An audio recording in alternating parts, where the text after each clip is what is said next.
I don't know what it is, but for some reason, I find it really satisfying to watch videos of goalkeepers training. Maybe I'm tweaking, but the noises of them saving the ball sounds way too clean.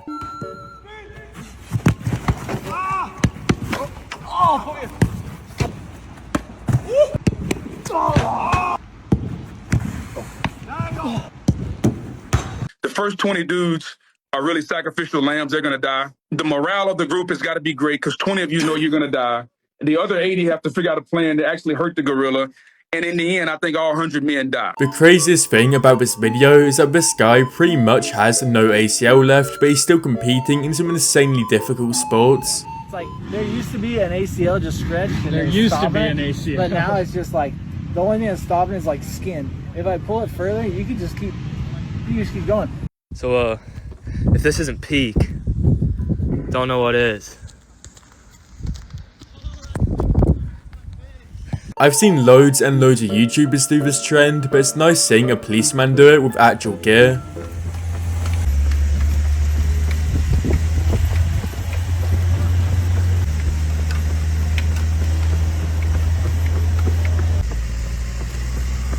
I think this guy might actually be clinically insane, because out of all the sports you could have chosen to do this on, why would you pick Formula 1, the most dangerous? The cars are doing as they come through there. Safety car out, of course. The drivers, oh my word, thinking about a pass there. David Coulthard on Olivier Panis. What on earth are you doing? And luckily then the wall, but the glass is actually just a little closer to you, so it'll shoot out. Wow. I'm not too sure about you guys, but personally, I never knew there was such a huge market for referee whistles, and the craziest thing is, the most expensive one was over $60.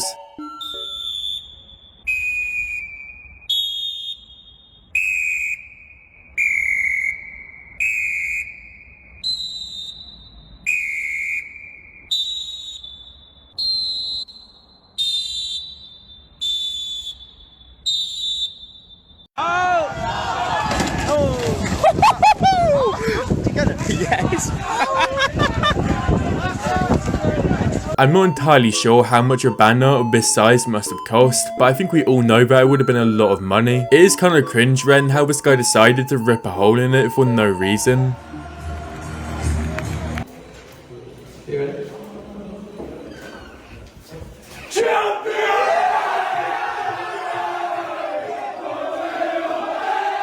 I don't have a single clue what this sport is called or what you're supposed to do to win, but either way, this guy looks insanely good at it.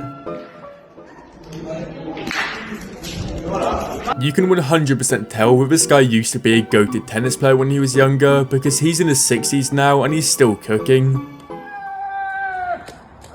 What is the weirdest request you've had from a tennis player at an event? Jeremy, weird requests.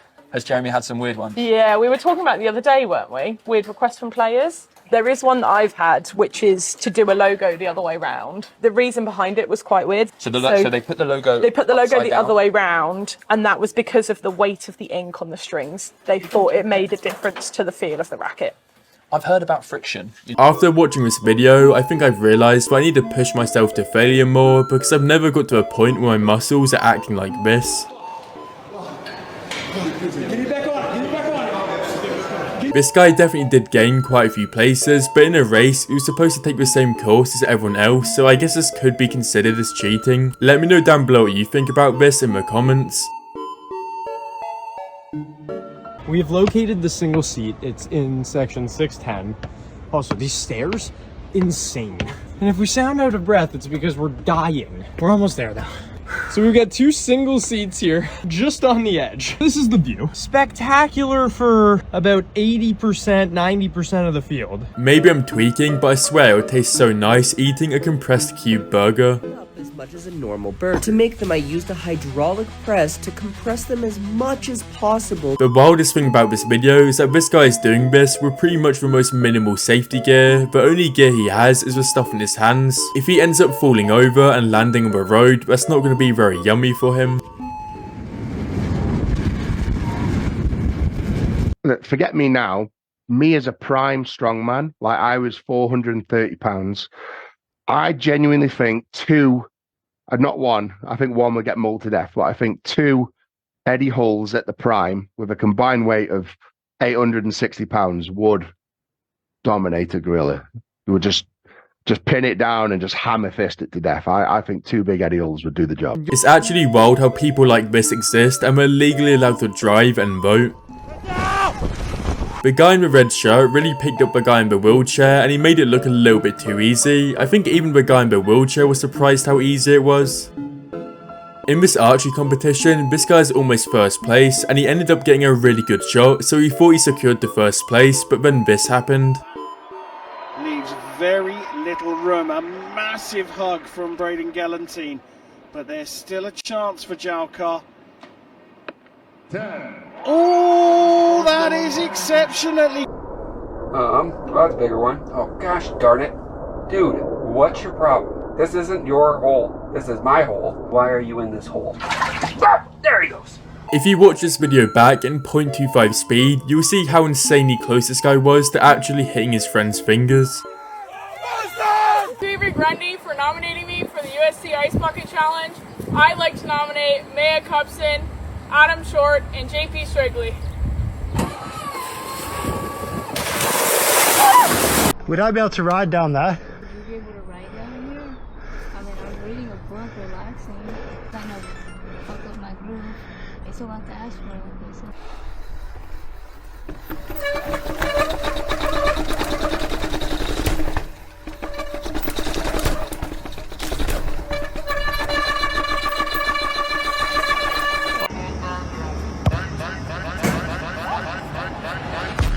Oh, incredible. I was told to hit you, but I'm scared. You're supposed to hit me. No, I was told to hit you before, you were told before coming in here. Let me guess. My I'll coach take it. told you. I'm so confused how a rowboat like this even manages to completely go underwater. I wonder if the people inside the rowboat did something to cause this to happen, or was it just a random flaw that happened at a bad time. Barnesbridge, Cambridge.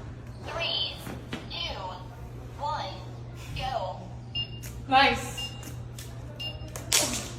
Oh! Oh! Caitlin!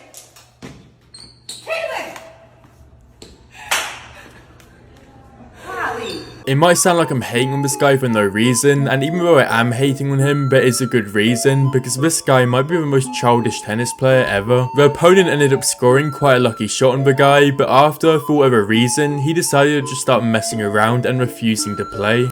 Medvedev said jeers and whistles from a crowd. And he's just being a bit silly here. 6 years of training, maybe if you have the test levels of a potato, this is 6 months max. Bruh. This is a physique most men will never attain naturally. This guy's really selling an abandoned hoodie for 2.5 grand, and the craziest thing is someone's probably gonna buy it. Afterhood. It's a double V sweatshirt with an applied bottom pocket. It was found in a house. It has pretty exceptional distress.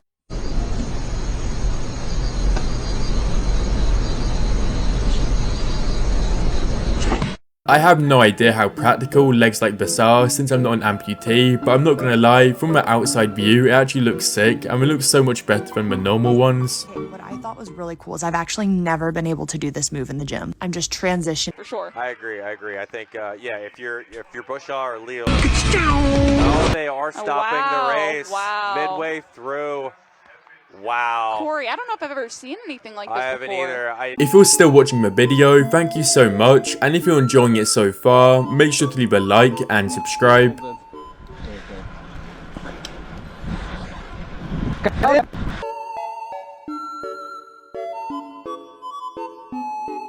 Wait, Drew? No, I'm not playing. What do you mean? Stop. Dude, bro. you're right. I said I wasn't playing. Yo, I found you. No, I'm not even playing. Dude, you're in a tree. No, I'm not playing. I told you I'm not playing. What are you talking about? I'm not playing. This guy's really out here living life to his fullest. I'm not gonna lie, I'd really want to do this, but at the same time, I'm also extremely scared of heights. So let's see how close we can get to the top. Use it. Good girl. Throw those balls for daddy. No, Daddy, no! All I'm saying is, that throat grab might be the most devious thing I've seen in my entire life.